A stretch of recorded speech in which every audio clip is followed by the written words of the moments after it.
Friends, நம்ம சேனலில் இன்றைக்கி ரொம்பவே சூப்பரான ஒரு கத்திரிக்காய் தொக்கு ரெசிபி தாங்க பார்க்க போகிறோம். இது நம்ம செய்கிறது ரொம்பவே ஈஸிங்க. இது வந்து சப்பாத்தி, ரசம் சாதம், தயிர் சாதம் இது கூடலாம் வச்சு சாப்பிடும்போது டேஸ்ட் ரொம்பவே நல்லா இருக்குங்க. வாங்க நம்ம எப்படி செய்கிறதுன்னு பார்க்கலாம். நீங்கள் எங்கள் சேனலுக்கு ஃபஸ்ட் டைம் வந்து எங்கள் சேனலை சப்ஸ்கிரைப் பண்ணிக்கோங்க. நாங்கள் போடுற ரெசிபி உங்களுக்கு பிடிச்சிருந்தா லைக் பண்ணுங்கள் ஃப்ரெண்ட்ஸ். வாங்க எப்படி செய்யுதுன்னு பார்க்கலாம். நான் வந்து 1/2 கிலோ கத்திரிக்காய் எடுத்திருக்கேங்க. நல்லா பிஞ்சு கத்திரிக்காயாக வாங்கிக்கோங்க. வாங்கிட்டு இதை வந்து நம்ம 4ஆக கட் பண்ணிவிட்டு நம்ம இதை செய்யணும். பாருங்கள், இந்த மாதிரி கட் பண்ணிவிட்டு நடுவில் பூச்சிலாம் இருக்கான்னு பார்த்துட்டு வச்சுக்கோங்க. இது வந்து நம்ம காம்பு பகுதியில் தான் நம்ம கட் பண்ணணும். அப்போ தான் நமக்கு வந்து காம்பு பகுதியில் நமக்கு நல்லா சீக்கிரம் வேகும். அதனால் நீங்கள் அந்த மாதிரி கட் பண்ணிக்கோங்க. ஒரு கடாயை அடுப்பில் வச்சுட்டு 2 கிராம்பு, அரை ஸ்பூன் சோம்பு சேர்த்திக்கோங்க. சோம்பு நல்லா பொரிஞ்சு வந்ததையும் நம்ம கருவேப்பிலை சேர்த்திக்கலாம். கட் பண்ணி வச்சுருக்க வெங்காயமும் சேர்த்திக்கலாம். வெங்காயம் வந்து நான் 2 வெங்காயம் கட் பண்ணி வச்சுருக்கேங்க, பெரிய வெங்காயம். அதை இப்போ சேர்த்திக்கலாம். சேர்த்து நல்லா வதக்கிக்கோங்க. நம்ம கருவேப்பிலையை சேர்த்திட்டோம். இப்போ வெங்காயம் நல்லா வதங்கி வந்ததையும் தக்காளி சேர்த்திக்கலாங்க. தக்காளி வந்து நல்லா பழுத்த தக்காளியை நான் 2 தக்காளி எடுத்திருக்கேன். நீங்களும் 2 தக்காளி எடுத்துக்கோங்க, நல்லா பழமாக பார்த்து. நம்ம தக்காளியை சேர்த்து நல்லா வதக்கிக்கலாம். தக்காளி நல்லா வதங்கி வந்ததையும் நம்ம கட் பண்ணி வச்சுருக்க கத்திரிக்காய் சேர்த்திக்கலாம்.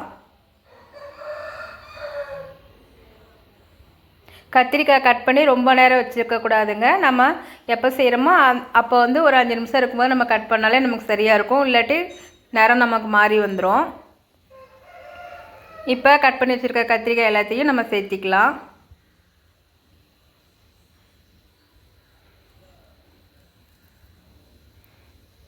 சேர்த்து இப்போ நல்லா எல்லாத்தையும் வதக்கி விடலாங்க. அடுப்பு நல்லா மீடியம் சைஸ்லேயே வச்சுக்கோங்க. ரொம்ப சிம்லையும் வேணாம், வேகமாக வேணாம், மீடியமாக வச்சுட்டு நம்ம நல்லா வதக்கி விட்டுக்கலாம். பாருங்கள், நல்லா வதங்கிருச்சு. இப்போ வந்து இதில் வந்து மிளகாய்த்தூள் சேர்த்திக்கலாம்.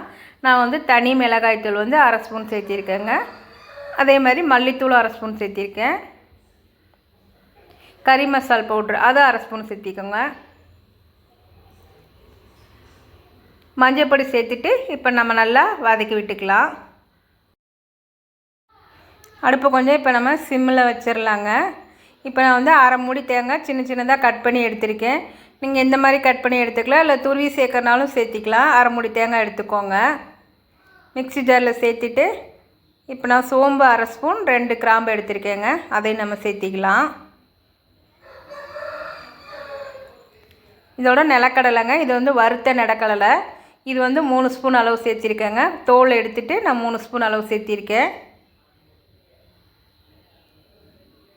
பூண்டு 4 பல் சேர்த்திக்கோங்க. இதுக்கு நம்ம இஞ்சிலாம் போடக்கூடாதுங்க, பூண்டு மட்டும் 4 பல் போதும். இப்போ வந்து கொஞ்சமாக தண்ணி ஊற்றி இதை நம்ம நைஸாக அரைச்சி எடுத்துகிட்டு வந்துடலாம். இப்போ அதுக்குள்ளே பார்த்திங்கன்னா நமக்கு கத்திரிக்காயும் நல்லா வதங்கிருச்சு. இப்போ அதில் வந்து நம்ம அரைச்சி வச்சுருக்க தேங்காயை சேர்த்திக்கலாம். அந்த மிக்ஸி ஜார்லேயே கொஞ்சம் தண்ணி சேர்த்து நம்ம அதோட இன்னும் கொஞ்சம் சேர்த்திக்கலாம். தேவையான அளவு உப்பு சேர்த்து நல்லா கலந்து விடுங்க. இந்த அளவு நம்ம தண்ணி சேர்த்தோம்னா போதும். இது நமக்கு வந்து கரெக்டாக இருக்கும். இந்த தண்ணி வந்து நம்ம வத்தி வரத்துக்கும் கத்திரிக்காய் வேகத்துக்கும் நமக்கு கரெக்டாக இருக்கும். இப்போ ஒரு மூடி போட்டு வச்சுருங்க, நல்லா வெந்து வரட்டும். இப்போ பாருங்கள், ரெடி ஆயிடுச்சு நல்லா நமக்கு கத்திரிக்காய் தொக்கு. இந்த கத்திரிக்காயெலாம் உடையாத அளவுக்கு நம்ம வந்து மெதுவாக வந்து கிளறி விடணுங்க. ஏன்னா கத்திரிக்காய் நம்ம நல்லா வெந்து வந்திருக்கனால நமக்கு வந்து குழஞ்சிரும். மெதுவாக வந்து இப்படி கலந்து விடுங்க. பாருங்கள், சூப்பரான கத்திரிக்காய் தொக்கு. நம்ம இதில் நிலக்கடலாம் சேர்த்திருக்கனால அந்த வாசனையோட சாப்பிட்றதுக்கு அவ்வளோ டேஸ்ட்டாக இருக்குங்க. நீங்கள் கண்டிப்பாக ட்ரை பண்ணி பாருங்கள். நீங்கள் அப்புறம் சொல்லுவீங்க எப்படி இருந்துச்சுன்னு. எங்களுக்கு கமெண்ட் பண்ணுங்கள். எங்கள் ரெசிபி உங்களுக்கு பிடிச்சிருந்தா லைக் பண்ணுங்கள். பாய்.